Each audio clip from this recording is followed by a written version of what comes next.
Hello everyone. Today we talk about how to fix the app of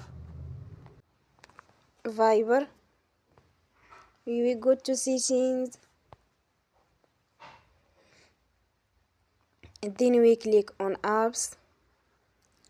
After that we will search the app Viber and we click. Then we will on for stop. After that we will go to storage. Then we click on clear cache. In the end, turn off your phone and you will restart your phone again.